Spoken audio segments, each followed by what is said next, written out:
सर्वांना नमस्कार. ध्रुवबाळ भाग 2. आता परत जा. ध्रुवाने सगळ्या घटना विस्ताराने नारद मुनींना सांगितल्या. सावत्र आईने कसा अपमान केला, पित्याने कसे दुर्लक्ष केले आणि आईने कसा सल्ला दिला हे सर्व त्याने सांगितले. ध्रुवाला जवळ घेऊन नारद म्हणाले, प्रिय मुला, तुझे आई वडील खरोखरच भाग्यवान आहेत. ईश्वर दर्शनाच्या तुझ्या उत्कट इच्छेने मला आनंद झाला आहे. पण बाळा, ईश्वराचे दर्शन एवढे सोपे नाही. जन्मोजन्मी तपस्या करूनही ऋषीमुनी ईश्वराचे दर्शन प्राप्त करू शकत नाहीत. केवळ उपाशी तापाशी राहून तू ईश्वर प्राप्त करू शकणार नाहीस. तुझे मन दुःखी आहे म्हणून तुला ईश्वराचे दर्शन हवे आहे. परंतु जो सुखदुःखापासून अलिप्त आहे तोच ईश्वराचे दर्शन घेऊ शकतो. सावत्राईने केलेल्या अपमानांमुळे प्रक्षुब्ध होऊन आपले मन शांत करण्यासाठी तू ईश्वराच्या शोधात निघाला आहेस. ज्याला ईश्वराचे दर्शन हवे असते त्याने इच्छा, आकांक्षा आणि क्रोध यांचा त्याग केला पाहिजे. सावत्राईने अपमान केला म्हणूनच तू इथे आला आहेस ना. तिच्या वागण्याने तुझे अंतःकरण रागाने भरून गेले. तू जर विचारी असतास तर सावत्र आईच्या वागण्यानंतरही शांत राहिला असतास. मनाची स्थिरता आणि शांती या वाचून तू ईश्वराचे दर्शन कसे घेऊ शकशील? सांसारिक जीवनाचा अनुभव आणि परिपक्व बुद्धी असेल तरच तू ते करू शकशील. यावेळी तू परत जायला हवे. जगातील अन्य लोकांप्रमाणे राहा. सुखदुःखाचा अनुभव घे. जेव्हा म्हातारा होशील तेव्हा अरण्यात येऊन तपश्चर्या कर. तेव्हाच तू ईश्वराचे दर्शन घेऊ शकशील. लहान असूनही ध्रुवबाळावर नारदाच्या या शब्दांचा यत्किंचितही परिणाम झाला नाही. तो म्हणाला, गुरुदेव, मी क्षत्रिय कुलोत्पन्न आहे. आपला उपदेश माझा निर्णय बदलवू शकत नाही. मी येथे परमेश्वराच्या दर्शनासाठी आलो आहे. आपण मला मार्गदर्शन करा, आशीर्वाद द्या. माझ्या आईने सांगितले आहे की अरण्यात तपश्चर्या करणाऱ्या ऋषीमुनींना परमेश्वराचे दर्शन होते. ती असेही म्हणत होती की ईश्वर आपल्या भक्तांचे रक्षण करतो. आता माझी राज्य मिळविण्याची इच्छा नाही. मला आता असे पद हवे आहे जे माझ्या पूर्वजांपैकी कुणीही आतापर्यंत मिळविले नाही. गुरुदेव, मला मार्गदर्शन करा. ध्रुवाने वाकून नारदांच्या चरणांना वंदन केले. ध्रुवाचे धैर्य आणि दृढविश्वास पाहून नारदमुनी प्रसन्न झाले. ते म्हणाले, ध्रुवा, आई काय म्हणाली ते तुला आठवते ना? तोच योग्य उपदेश आहे. सर्व काही विसरून ईश्वराची प्रार्थना कर. यमुना नदीच्या काठी मधुवन नावाचे ठिकाण आहे. तेथे जाऊन नदीत स्नान करून पवित्र हो आणि ईश्वराचे चिंतन कर. त्याची मूर्ती आपल्या हृदयात स्थिर कर. त्याचा चेहरा लहान मुलासारखाच कोमल आणि लोभस आहे. तेजस्वी आहे. त्याच्या ओठावर सतत हास्य असते. त्यांचे रूप स्वयंप्रकाशित व सर्वांना आकर्षित करणारे आहे. ही प्रतिमा आपल्या मनात स्थिर कर. तिच्या आधारे चिंतन मनन कर. आपल्या मनाला काबूत ठेव. त्याला इकडे तिकडे भटकू देऊ नकोस. ईश्वर खऱ्या भक्तीने प्रसन्न होतो. तुलाही यश मिळेल. नारदांनी त्याला भगवान वासुदेवाचा, नारायणाचा पवित्र मंत्र शिकविला व आशीर्वाद दिला. नारदांच्या आशीर्वादाने ध्रुवाला अतिशय आनंद झाला. झालेले श्रम तो विसरून गेला. ईश्वर दर्शनाच्या तीव्र इच्छेने भारावलेल्या मनाने त्याने नारदाच्या पायाला स्पर्श करून वंदन केले आणि तो मधुवनाकडे निघाला. राजाला पश्चाताप. ध्रुवाला मार्गदर्शन करून नारद मुनी उत्तानपाद राजाच्या महालाकडे निघाले. सुरुचीने ध्रुवाचा अपमान केला तेव्हा तर तो तिच्या भयाने शांत राहिला. परंतु ध्रुवाच्या डोळ्यातील अश्रू मात्र तो विसरू शकला नव्हता. ध्रुवाला आणण्यासाठी त्याने नोकराला पाठविले, पण तो ईश्वर प्राप्तीसाठी वनात गेल्याचे त्याला कळले. त्यामुळे तर राजा अधिकच दुःखी झाला. जेव्हा नारद मुनींनी राजमहालात प्रवेश केला तेव्हा राजा आपल्या कृत्याबद्दल पश्चाताप करीत होता. सर्वजण सुरुचीची निंदा करीत होते आणि ती लाजेने कोणालाही तोंड दाखवू शकत नव्हती. नम्रता धारण करून ती एकाखाली मान घालून बसली होती. पुत्रविरहाने दुःखी झालेल्या सुनीतीने तर अन्न त्यागच केला होता. त्यामुळे ती अशक्त झाली होती. नारद उत्तानपादाच्या दरबारात पोहोचताच राजाने त्यांचे आदरपूर्वक स्वागत केले व त्यांना उच्चासन दिले. नारदाने विचारले, महाराज, आपण दुःखी कष्टी दिसत आहात. काय कारण आहे? राजा म्हणाला, मुनिवर, सुरुचीच्या प्रेमात पडून मी एक भयंकर चूक केली. मी माझ्या प्रिय पुत्राचा व पत्नीचा त्याग केला. ध्रुव मातेजवळ आनंदात राहत होता, पण मी त्याचा अपमान केला. तो त्याला सहन झाला नाही आणि तो वनात निघून गेला. खरोखरच मी किती पापी आहे. राजा दुःखाने व्याकुळ होऊन बोलत होता. परिणाम चांगलाच.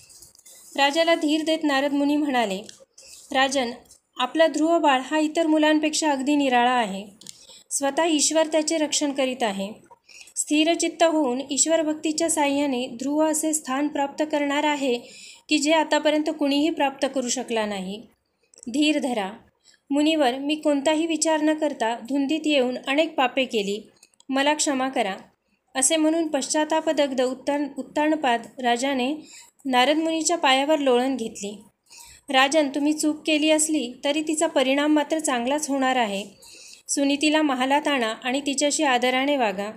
असे म्हणून नारदाने राजाचे सांत्वन केले व नारायण नारायण असा जप करीत ते निघून गेले. ध्रुवा, उठ. इकडे ध्रुव ईश्वराची दिव्य प्रतिमा आपल्या हृदयात स्थिर करीत भगवान नारायणाच्या पवित्र नामाचे स्मरण करीत होता. ईश्वर भक्तीत तो तल्लीन होऊन गेला होता. त्याला भुकेचे भान नव्हते, तहानेची चिंता नव्हती, उष्णता जाणवत नव्हती की थंडी त्याचा थरकाप उडवीत नव्हती. आजूबाजूच्या कोणत्याही गोष्टीचे भान त्याला नव्हते. ध्यास फक्त एकच आणि तो म्हणजे ईश्वराचा. याप्रमाणे दिवसामागून दिवस जात होते, महिने उलटत होते. ध्रुवाची तपश्चर्या अधिकाधिक कठोर होत होती. आपल्या दृष्टीसमोर स्थिर केलेल्या ईश्वराच्या मूर्तीशीच तो ध्यानमग्न झाला होता. प्रारंभी त्याला पोट भरण्यापुरती थोडी फळे मुळे मिळत होती, पण पुढे त्याला तहानभुकेचीही चिंता उरली नाही. त्याचे संपूर्ण शरीर व मन ईश्वरभक्तीने भारावून गेले. तपस सामर्थ्यामुळे त्याच्या सभोवती दिव्य प्रकाशाचे एक वलय निर्माण झाले. त्या प्रकाशात भिवून जंगलातील जनावरेही दूर पळू लागली. ध्रुवाच्या दिव्य तपाने तिन्ही लोकात खळबळ उडून गेली. शेवटी श्री नारायण ध्रुवाच्या भक्तीमुळे प्रसन्न झाले. आपल्या दिव्य किरणांचा प्रकाश ध्रुवाभोवती टाकून ते प्रगट झाले. एका हातात शंख, दुसऱ्यात चक्र, तिसऱ्यात गदा असलेले श्री नारायण ध्रुवाच्या मस्तकावर आपला दिव्य हात ठेवीत म्हणाले, बाळ ध्रुवा, उठ. तुझ्या भक्तीमुळे मी प्रसन्न झालो आहे. ध्रुवाने हळूच आपले डोळे उघडले. त्याच्यासमोर साक्षात भगवान नारायण सस्मित मुद्रेने उभे होते. तहानभुकेचा विसर, राजपदाचा त्याग, कठोर तपश्चर्या या सर्वांचे आज सार्थक झाले होते. ध्रुव आनंदाने थरथरू लागला. आश्चर्य व आनंद यामुळे त्याच्या मुखातून शब्दच फुटत नव्हता. श्री नारायणाच्या अलौकिक चरणकमलावर त्याने अक्षरशः लोटांगण घातले. ईश्वराचे दिव्य स्वरूप त्याने आपल्या इवल्याशा डोळ्यांमध्ये साठवून ठेवले. त्याचे गुणगान करण्यासाठी तो अतिशय उत्सुक झाला होता, पण अत्यानंदामुळे तो ईश्वराच्या नामाचा उच्चार देखील करू शकत नव्हता. श्री नारायणाने हळुवारपणे त्याच्या गालावरून हात फिरविले आणि त्यामुळे ध्रुव बोलका बनला. ध्रुवाचे धन्योद्गार. त्यानंतर ध्रुव मुक्तकंठाने श्री नारायणाची प्रशंसा करू लागला. तो म्हणाला, हे देवा, मी आपल्या महानतेचे वर्णनच करू शकत नाही. आपले हृदय तर उदारतेने परिपूर्ण भरलेले असते. या जगातील प्रत्येक नवनिर्मितीत आपलाच वाटा असतो. मोठमोठे बुद्धिमान लोक देखील आपल्याला समजून घेऊ शकत नाहीत. मी तर केवळ एक छोटासा मुलगा आहे. ज्याप्रमाणे गाय आपल्या वासराचे रक्षण करते, त्याप्रमाणे मला आपल्या प्रेमछत्राखाली घ्या. अरण्यात येण्यापूर्वी तर ध्रुवाच्या मनात ईश्वर दर्शनाची तीव्र उत्सुकता होती, पण प्रत्यक्ष नारायण डोळ्यांसमोर येऊन उभे राहिल्यानंतर मात्र त्यांची स्तुती कशी करावी हेच त्याला समजेनासे झाले.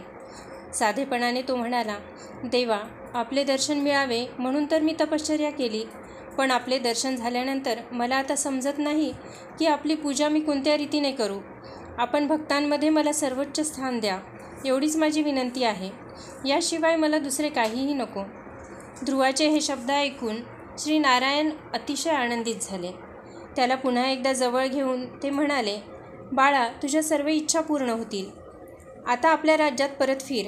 योग्य वयात आल्यानंतर राजपद सांभाळ व आपल्या प्रजेचा प्रतिपाळ कर.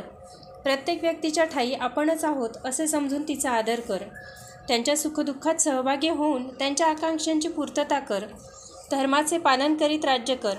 नंतर तू तारांगणात प्रवेश करशील आणि असे उच्चपद प्राप्त करशील की जे आतापर्यंत कुणालाही मिळाले नाही.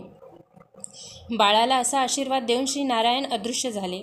श्री नारायण दिसेनासे झाल्यामुळे ध्रुव जलाविन मासा जसा तळमळतो तसा तळमळू लागला. तो विचार करू लागला, काय खरोखरच मी देवाचे दर्शन घेतले? माझे काही चुकत तर नाही ना? स्वतःला त्यांच्यात विलीन करून घेण्याची इच्छा मी का व्यक्त केली नाही? हे देवा, मला आता पुन्हा या संसाराच्या मोहजाळात पडावे लागेल. दुःखाने त्याचे हृदय भरून गेले. ईश्वरामध्ये विलीन होण्याची इच्छा व्यक्त करण्याऐवजी मी किती क्षुद्र मागणी केली असा विचार तो करू लागला.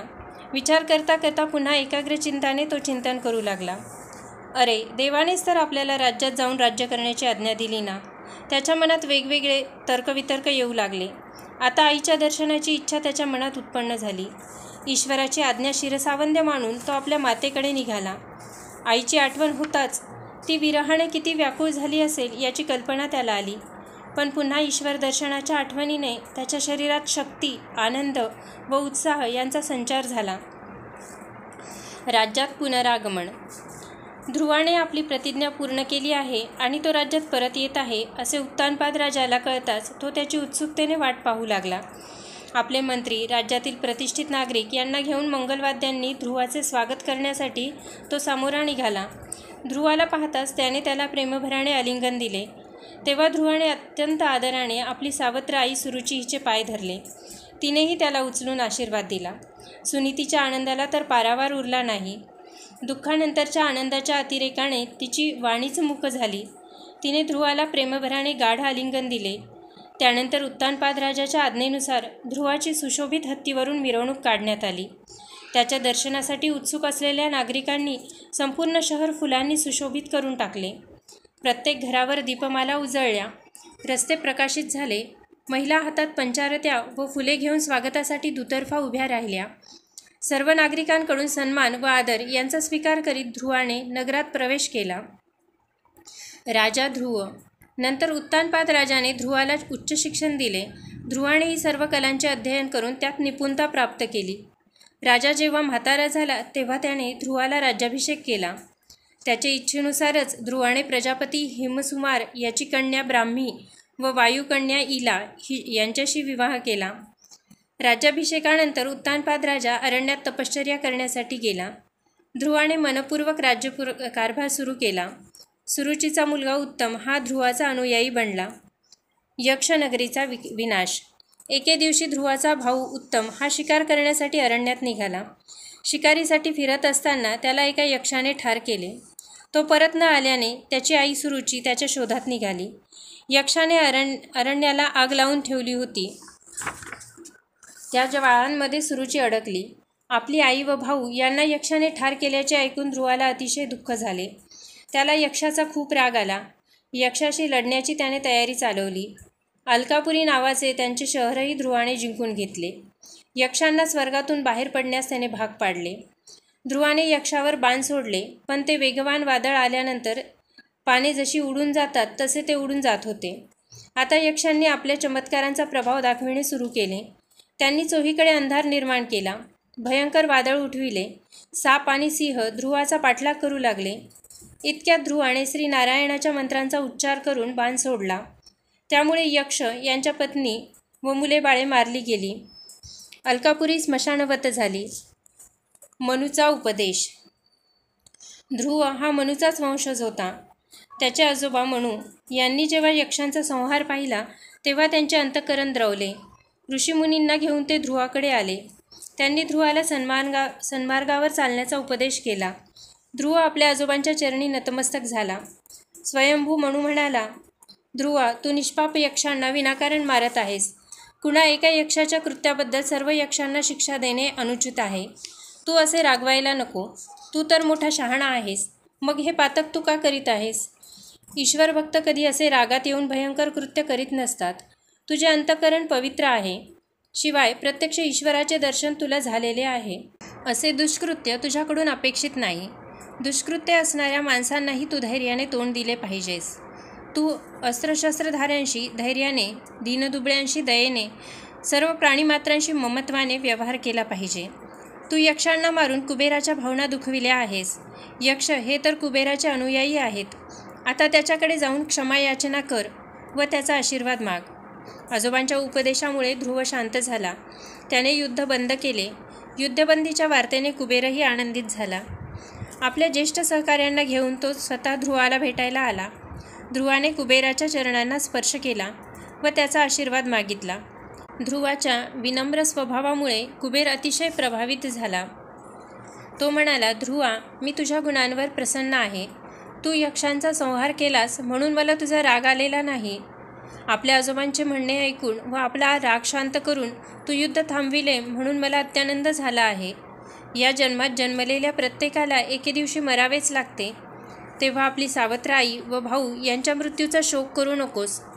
तुला काय हवे, मी तुझ्या सगळ्या इच्छा पूर्ण करायला तयार आहे. पण ध्रुवाला कोणतीही गोष्ट प्राप्त करण्याची इच्छाच नव्हती. बाल्यावस्थेतच ईश्वराचे दर्शन घेऊन त्याने आपली सगळी इच्छापूर्ती करून घेतली होती. आता म्हातारपणी त्याला कोणत्या गोष्टीची इच्छा होणार? कुबेराचे बोल ऐकून तो नम्रपणे म्हणाला, माननीय महोदय, आता मला कोणतेही सांसारिक सुख नको आहे. भगवान नारायणाचे मंगलरूप सतत हृदयात धारण करण्याचा आशीर्वाद तेवढा तुम्ही मला द्या. असे म्हणून तो कुबेराच्या चरणाशी नतमस्तक झाला. त्याची भक्ती पाहून कुबेरही प्रसन्न झाला आणि तथास्तु म्हणून अंतर्धान पावला. ध्रुव तारा. आता ध्रुव राजधानीत परत आला. नित्याप्रमाणे दीनदुबळ्या लोकांची सेवा करणे त्याने सुरू केले. प्रजेचे सुखदुःख हेच आपले सुखदुःख आहे असे तो समजू लागला. ईश्वराच्या मंगलमय स्वरूपाचे नित्यध्यान करीत तो राज्यकारभार करू लागला व म्हातारपण आल्यानंतर त्याने आपल्या मुलाला राज्याभिषेक केला. राज्याचा त्याग करून तो बद्री केदार आश्रमाला गेला व ईश्वरभक्ती करीत अंतिमतः त्याने देहत्याग केला. बाल्यावस्थेतच परमेश्वराने दिलेल्या आशीर्वादामुळे ध्रुव आता सर्व तारांगणामध्ये श्रेष्ठपदी विराजमान झाला. तो संपूर्ण सृष्टीचे केंद्र बनला. तेव्हापासून जेव्हा जेव्हा भारतीय लोक ध्रुवतारा बघतात तेव्हा त्यांना ध्रुवाच्या पवित्र भक्तीचे स्मरण होते. याप्रमाणे ध्रुवाने ईश्वराच्या सृष्टीतही अमरत्व प्राप्त केले आणि कथेच्या रूपाने संपूर्ण भारतवर्षातही तो अजरामर ठरला. धन्यवाद.